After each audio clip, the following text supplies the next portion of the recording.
বাংলাদেশের ভোটে ব্যাপক গণ্ডগোলের খবর পাওয়া যাচ্ছে।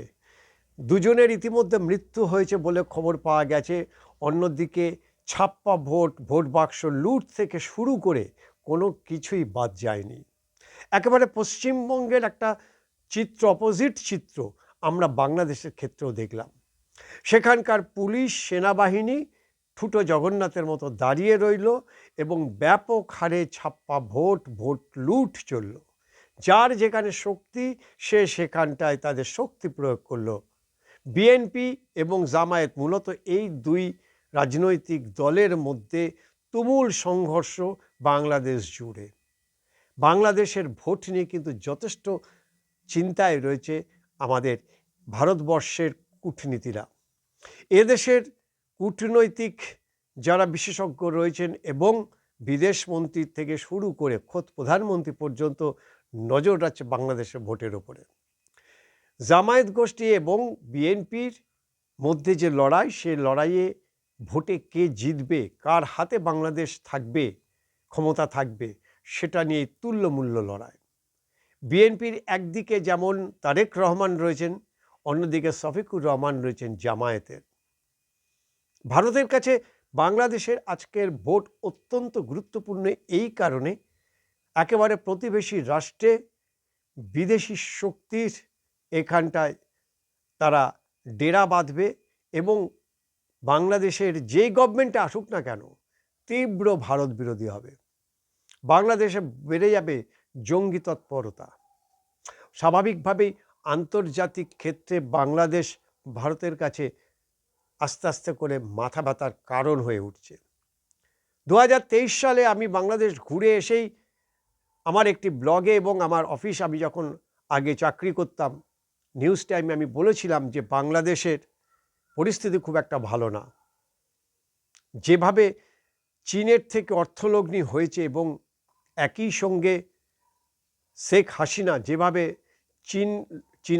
চাইনিজ যে যারা এখানকার ফিনান্সিয়াল ডিপার্টমেন্টগুলি রয়েছেন, অর্থলগ্নি সংস্থা, তাদের কাছ থেকে যেভাবে অর্থলগ্নি করে দেশকে ডেভেলপমেন্টের দিকে নিয়ে যাচ্ছে, সেটা আমেরিকা খুব ভালো নজরে দেখবে না। এবং সত্যি কথা বলতে কি, আমি ঘুরে আসার এবং এই কথা বলার কয়েক মাসের মধ্যে, 1 বছরও যায়নি, শেখ হাসিনার পতন হলো। মূলত আমেরিকা চাবিকাঠি গোটাটাই এখন ভারতবর্ষ নিয়ন্ত্রণ করছে। প্রত্যেকেই চাইছে, বাংলাদেশের মানুষ চাইছে বিএনপি আসুক, বিএনপি আসলে কিছুটা হলেও অন্ততপক্ষে লোকতন্ত্র সেভ হবে বা রক্ষা পাবে। কিন্তু সেটা হবে না। হবে না এই কারণেই আমেরিকার গোয়েন্দা দপ্তর সিয়া তাদের সাথে বসে কিন্তু একটা রফা হয়েছে। বিএনপি এবং জামায়াত দুজনেই সমানভাবে এই দেশ শাসন করবে। এখন প্রধানমন্ত্রী কে হবে সেটা নিয়ে একটা তুল্যমূল্য লড়াই চলছে। এক পক্ষ চাইছে শফিকুর রহমানকে করার জন্য, আবার অন্য পক্ষ চাইছে তারেক রহমানকে করার জন্য। কিন্তু যেই হোক, শর্ত একটাই, বাংলাদেশের সমস্ত অর্থনীতি, বাংলাদেশের সমস্ত সম্পদ আমেরিকা সেটা ভোগ করবে এবং আমেরিকা নিয়ে যাবে। যে কারণে আগে ভাগে আমেরিকান ফৌজ, সেনাবাহিনী বাংলাদেশের ডেরা গেঁথেছে। সেন্ট মার্টিন দ্বীপ নিয়ে যে আন্তর্জাতিক লড়াই ভারতের মধ্যে, ভারতের সঙ্গে যে তীব্র ভারত বিরোধিতা এবং শেখ হাসিনার পতন, এর পেছনে রয়েছে সেন্ট মার্টিন দ্বীপ। আর সেখানে আমেরিকা তাদের নৌবহর তৈরি করেছেন এবং সেনা বাহিনীর যে দপ্তর, সে দপ্তর ইতিমধ্যেই সেখানে তারা তৈরি করে নিয়েছে।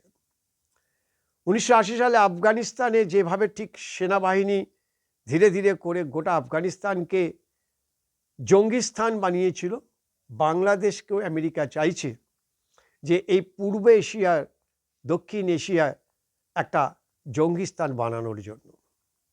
ভারতকে চাপে রাখার জন্য বাংলাদেশকে নিজেদের কবজায় রাখা আমেরিকার এটা একটা কূটনীতি।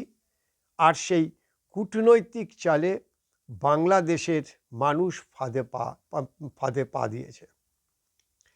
শেখ হাসিনা অর্থাৎ এই আওয়ামী লীগকে বাদ দিয়ে বাংলাদেশে এবারের ভোট হলো। আওয়ামী লীগের যারা সমর্থক তারা কোন দিকে ভোট দিয়েছে তার উপরে নির্ভর করবে।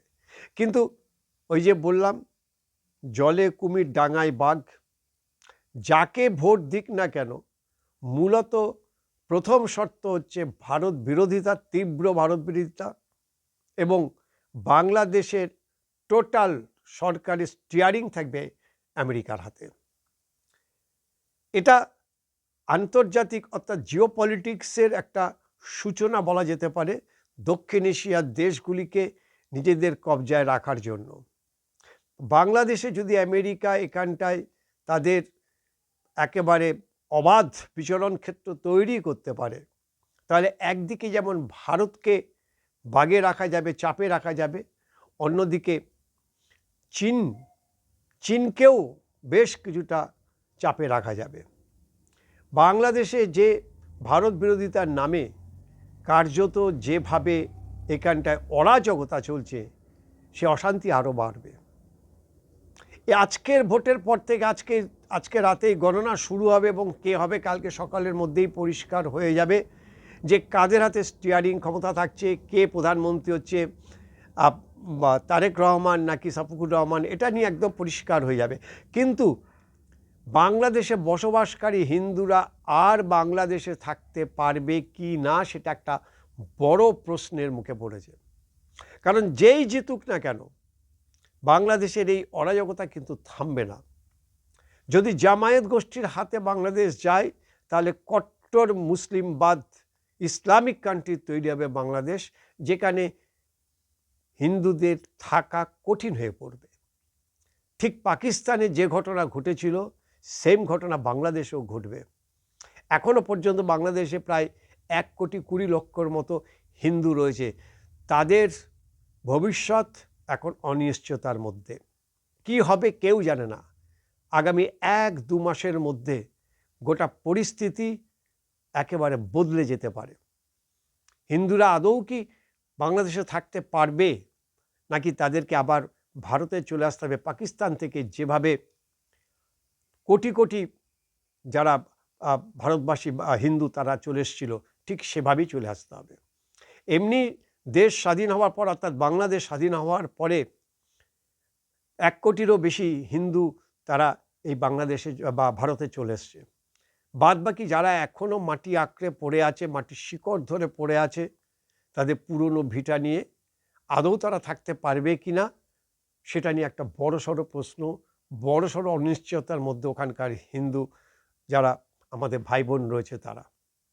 আজকে রাতের থেকেই হয়তো শুরু হয়ে যেতে পারে নৃশংসতা বা সেই দাঙ্গার একটা রূপ আজকে থেকেই শুরু হতে পারে। ফলে আমাদের সতর্ক থাকতে হবে। আমাদের সীমান্তবর্তী জেলাগুলিতে সবথেকে বেশি সতর্ক থাকতে হবে।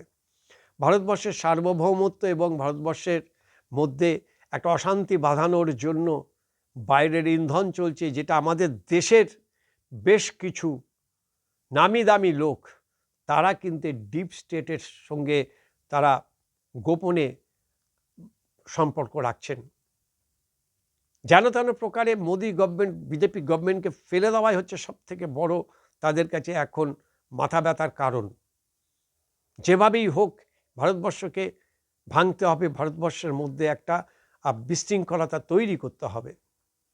তাই বাংলাদেশের ভোট শুধুমাত্র ওপার বাংলার ভোট বা বাংলাদেশের ভোট বলে এড়িয়ে যাওয়ার কোনো প্রশ্ন নেই। আমাদের প্রত্যেকটি সীমান্তবর্তী, বিশেষ করে পূর্ব ভারতের যে রাজ্যগুলি রয়েছে, অরুণাচল থেকে যে 7 সিস্টারের কথা বলা হচ্ছে, সেই 7 সিস্টার এবং উত্তরবঙ্গ সহ আমাদের পশ্চিমবঙ্গের সমস্ত সীমান্তবর্তী জেলাগুলি, এই জেলাগুলিতে কিন্তু যথেষ্ট কড়া নজরদারি চালাতে হবে এবং সীমান্তের পাহারা বাড়াতে হবে। না হলে কিন্তু সমূহ বিপদ, বাংলাদেশের জঙ্গিরা যে কোনো মুহূর্তে ভারতে ঢুকে পড়তে পারে এবং নাশকতা চালাতে পারে। এটা কিন্তু গোয়েন্দা বার্তা।